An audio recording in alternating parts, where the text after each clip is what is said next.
Hello, कैसे हैं आप सब। Welcome back to my channel. तो आते हैं सीधा स्टोरी पे। फोर्स लव का पार्ट 4। जैसे ही काव्या स्टाफ रूम से बाहर आती है, उसको बस रूही दिखती है, सिर्फ रूही। चारों ओर सिर्फ रूही, और उसको सिर्फ रूही के ही ख्वाब आने लगते हैं। वो कहती है, ये लड़की मुझे पागल बना रही है, मुझे थोड़ा तो कंट्रोल करना चाहिए खुद पे। ऐसे कैसे मैं किसी को खुद पे इतना हावी होने दे सकती हूँ। और वो खुद को काम करने के लिए ग्राउंड में चली जाती है एंड फुटबॉल खेलने लगती है। वो लगभग 40 मिनट तक सिर्फ गेम खेलती है ताकि रूही उसके दिलो दिमाग से थोड़ी देर के लिए उतर जाए। लेकिन तभी उसके पास कोई आता है और कहता है, मैम। काव्या एक गोल के साथ गेम रोकती है और उसकी तरफ देखती है। तभी वो एक फाइल बढ़ाता है काव्या की तरफ। काव्या फाइल लेती है और रूही के बारे में सब कुछ जानती है कि वो स्कॉलरशिप के चलते कॉलेज में आई है। उसका नंबर, उसका एड्रेस, सब कुछ उसे उसमें मिलता है। एंड हाँ, उसकी एक पासपोर्ट साइज़ फ़ोटो भी। वो उस फाइल से वो फ़ोटो लेती है और वो फाइल उसको वापस करके कहती है, तुम पूरे 10 मिनट्स लेट हो, बट कोई नहीं, आज तुमको माफ़ करती हूँ। और वो जल्दी से अपना वॉलेट निकालती है और उसमें वो फ़ोटो लगा देती है। ऐसी हरकतें वो ज़िंदगी में पहली बार कर रही थी यार, और उसे खुद पता नहीं था कि वो ऐसे क्यों कर रही है। अब आते हैं रूही पर। जब वो वहाँ से भागी थी, वो दौड़कर क्लास में आती है। यहाँ पिया उसकी ऐसी हालत देखती है और वो डर जाती है। वो कहती है, रूही क्या हुआ? हाँ, किसी ने कुछ बोला? बोल तो, क्या हुआ? रूही कुछ नहीं कह रही थी। वो बस खामोश थी और आंखों में पानी लिए बैठी रहती है। जब पिया बहुत ज़्यादा पूछती है तो रूही कहती है, वो काव्या। वो बस इतना ही कहती है। यहाँ पिया कहती है, क्या क्या किया उसने तुम्हारे साथ? कहीं उसने कुछ बदतमीजी तो नहीं की? तुमको क्या जरूरत थी वॉशरूम की तरफ जाने की? मैं कितनी बार समझाती हूँ अकेले मत जाया करो। तभी रूही कहती है कि क्या मतलब कुछ किया, और वो सब कुछ बताती है पिया को। पिया बस शौक, उसे तो कुछ समझ नहीं आता कि काव्या की नज़र पड़ गई है रूही पर, अब क्या होगा। वो कहती है, रूही सुनो, अब से उसके सामने बिल्कुल मत जाना। हाँ, कहीं भी जाना हो मुझे साथ ले जाना। यहाँ अब इनका कॉलेज इन होने वाला था और रूही और पिया बहुत डरते हुए इधर उधर नज़रें घुमाते हुए कॉलेज से निकलते हैं। और जैसे ही वो बाहर आते हैं, वो जल्दी से एक टैक्सी रोकते हैं और उसमें बैठ जाते हैं। अब रूही को चैन की सांस आती है कि भगवान तेरा धन्यवाद कि मैं बच गई। लेकिन तभी तभी हमको इनकी टैक्सी के पीछे काव्या की कार दिखती है, जो कि इनसे कुछ दूरी पे थी और इनको फॉलो कर रही थी। जैसे ही टैक्सी रूही के घर के बाहर रुकती है, रूही जल्दी से पिया को बाय कह के अंदर चली जाती है। आफ्टर 3 मिनट्स काव्या की कार रुकती है रूही के घर के बाहर। वो कार से उतरती है और धीरे धीरे अंदर जाने लगती है। वो घर का दरवाजे तक पहुंचती है और यार, वो 5 मिनट्स तक बस डोरबेल ढूंढती रहती है।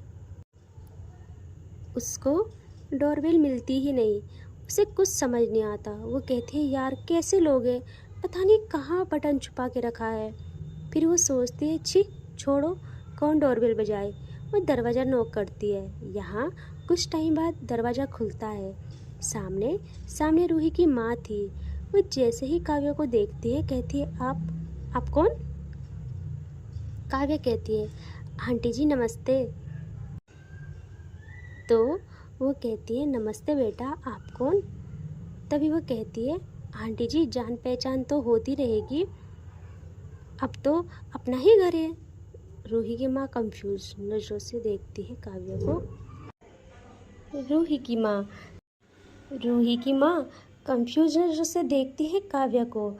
काव्या कहती है, आंटी सबसे पहले तो आप ये बताइए, जैसे आपने अभी तक इतनी सुंदर बच्ची को आज तक हमसे छुपा के रखा था, वैसे ही आपने डोरबेल के बटन को कहाँ छुपा रखा है? मुझे 5 मिनट्स लग गए पूरे। तो उनको कुछ समझ नहीं आता। वो कहते हैं, बेटा हमारे यहाँ तो डोरबेल है ही नहीं। काव्या कहती है, क्या क्या कह रही हैं आप पहले भी तो बता सकती थी। पता भी है मेरा कितना दिमाग खराब हुआ। फिर कहती है, अरे आप कैसे बताती, हम तो अभी मिले हैं। चलो कोई नहीं, फ़िलहाल आप मुझे ये बताइए मेरी रूही कहाँ है? तो रूही की माँ कहती है, यार इसे क्या हो गया? फिर वो कहती है, अच्छा बेटा आपका मतलब है आप रूही की दोस्त है?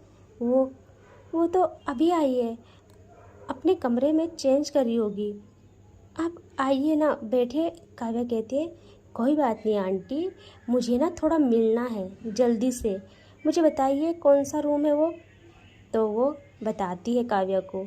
काव्या जल्दी से जाती है, डोर नॉक करती है एंड वो देखती है कि डोर खुला था। तो वो जैसे ही अंदर जाती है चुपके से, तो सामने पे रूही उसे देखती है। उसकी तो हालत ख़राब हो जाती है। काव्या एकदम से अंदर आती है और दरवाज़ा बंद करती है। यहाँ रूही चिल्लाने वाली होती है, तभी काव्या उसकी कमर को होल्ड करती है और उसके मुंह पर अपना एक हाथ रखती है और कहती है, चुप, बिल्कुल चुप। तुमने जो आज पूरा दिन मेरा दिमाग ख़राब किया है ना, मुझे समझ नहीं आ रहा कि तुम मेरे ख्यालों से क्यों नहीं जा रही हो। इसमें मेरी कोई गलती नहीं है, सब तुम्हारी गलती है। ना तुम इतनी सुंदर होती, ना तुम मेरे सामने आती। और देखो, मुझे पता है तुम शरीफ हो और वो जैसी नहीं हो, इसीलिए तुम मुझे ज़्यादा अट्रैक्ट कर रही हो खुद की तरफ। चलो come on, be a good girl. चलो से कि तुम मेरी हो। चलो बोलो जल्दी जल्दी। यार क्या कर रही है काव्या, कुछ तो समझ का, सब कुछ इतनी जल्दी चाहिए उसे। लेकिन तभी रूही अपने प्यारे प्यारे हाथों से काव्या को खुद से दूर करती है थोड़ा और कहती है, देखिए मैं आपको नहीं जानती, आप प्लीज़ मुझसे दूर रहिए, मुझे ये सब पसंद नहीं आ रहा। प्लीज़ मैं आपके सामने हाथ जोड़ती हूँ। काव्या यार, वो तो सिर्फ उसकी आंखों में देखती रहती है, इतनी प्यारी आंखें।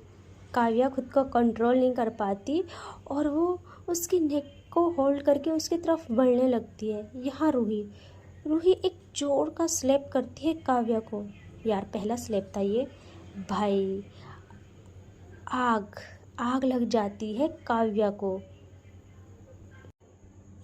एंड रूही ने आग में हाथ डाल दिया था। रूही ने काव्या को मतलब जो स्लैप किया था ना, कोई नहीं किया था यार अब आज तक उसे, उसके पापा तक नहीं किए थे, उसके घर वाले नहीं किए थे, औरों की तो बात ही अलग है। काव्या जो देखती है रूही को, मानो उसे वो वहीं पर ख़त्म कर दे। यहाँ रूही अब कहती है, कितनी बदतमीज हो आप कैसी हरकतें कर रही हो, छी, देखिए मुझसे दूर रहिए, समझे।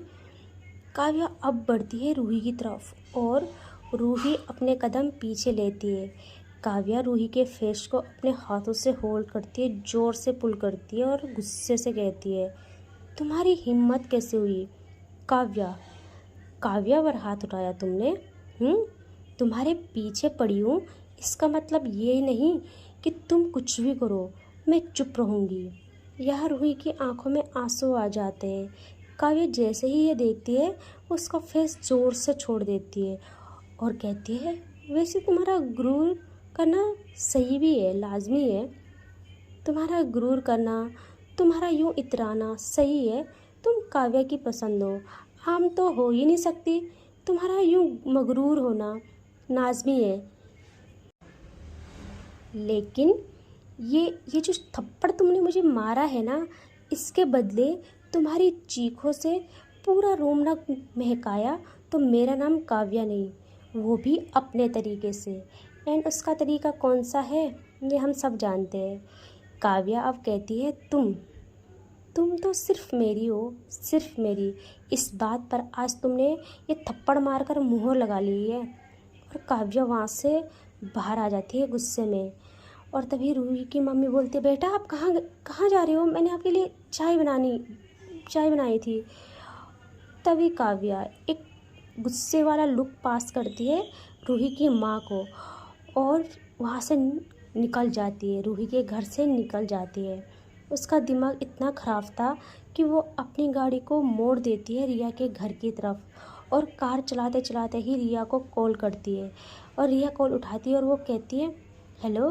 तो यहाँ काव्या कहती है, सुनो। तो वह कहती है, हाँ बेबी बोलो ना। तो काव्या कहती है, तुम्हारे पास कुर्ती प्लाजो है विद दुपट्टा वाइट कलर का? तो तभी वो कहती है, क्या बोल रहे बेबी आप, मेरे पास नहीं है। क्यों, किसी की मैयत में जाना है क्या? काव्या कहती है, अरे पागल औरत, क्यों दिमाग ख़राब कर रही है, मैयत तो मैं तुझको आज दिखाऊंगी अच्छे से। और कहती है, 30 मिनट्स में मैं तुम्हारे घर आ रही हूँ, मुझे ऐसे कपड़े पहनकर रेडी चाहिए तुम किसी भी हाल में। तो रिया कहती है, लेकिन बेबी मेरे घर पर आज मॉम डैड है, सब लोग हैं। काव्या कहती है, मेरा दिमाग ख़राब मत कर, पहले बता रही हूँ, बहुत पछताएगी। ठीक है, तो ठीक है, तुम वैसे ही कपड़े पहनकर रेडी रहो, मैं 30 मिनट में लेने आ रही हूँ। यहाँ रिया बहुत खुश हो जाती है। वो कहीं ना कहीं से कपड़े रेडी करती है और तैयार हो जाती है। अब काव्या जल्दी से रिया के घर के आगे कार रोकती है और बहुत तेज़ हॉर्न बजाती है। रिया जल्दी से तैयार होकर नीचे आती है और काव्या की कार में बैठ जाती है। वो भी बहुत सुंदर लग रही थी यार, बहुत ज़्यादा। यहाँ काव्या एक नज़र देखती है अप टू डाउन रिया को और बिना कुछ कहे अपनी सीट बेल्ट खोलती है और वहीं पर रिया को नेक से ग्रैब करके किस करना स्टार्ट। रिया 2 मिनट्स तक ऐसी उसको किस करने देती है और फिर काव्या को थोड़ा दूर पुश करती है। कहती है, बेबी कंट्रोल, हम घर के बाहर है, किसी ने देख लिया तो। यहाँ काव्या अब देखती है आगे और कार चलाना स्टार्ट करती है। बहुत तेज़ कार चला रही थी वो। आज कोई हो ना हो, लेकिन रिया बहुत खुश थी। काव्या रास्ते में चलते चलते अपना एक हाथ रिया की थाई पर रखती है और उसको हल्का हल्का प्रेस करना स्टार्ट करती है। रिया तो बस काव्या को देख रही थी। काव्या भी एक नज़र रिया को देखती है और अपना हाथ हल्का हल्का ऊपर ले जाने लगती है उसकी थाई के ऊपर। एंड आफ्टर अ मिनट उसका हाथ चला जाता है वहाँ। सीन ये था, काव्या ड्राइव कर रही थी और उसका हाथ रिया के वहाँ रब कर रहा था, बहुत तेज़, बहुत ही ज़्यादा तेज़। यह रिया का हाल तो ख़राब होने लगता है यार। ये सब लगभग 30 मिनट तक चलता है।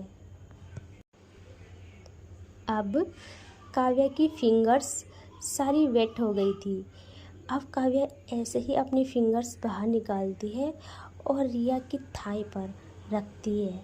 यह रिया कार के आगे से टिश्यूज़ लेती है और काव्या की फिंगर्स को क्लीन करने लगती है। कुछ टाइम बाद काव्या कार रोकती है एक फार्म हाउस के सामने, जो कि काव्या का ही था। और यहाँ रिया काव्या की फिंगर्स को पूरी साफ़ करती है। एंड अब देखते हैं ये दोनों एक दूसरे को। और काव्या अगेन उससे अपना हाथ छुड़ा के उसकी थाई पे रखती है और बहुत ज़ोर से प्रेस करती है। काव्या की ऐसा प्रेस करने से ना रिया की चीखें निकल जाती। रिया कहती है, और क्या कर रहे हो बेबी, प्लीज़ कंट्रोल। तो रिया कहती है, कंट्रोल बेबी प्लीज़ ना। तो काव्या उसे कुछ नहीं कहती और कहती है, चलो यहाँ से। एंड इससे आगे नेक्स्ट पार्ट में। ठीक है, बाय बाय।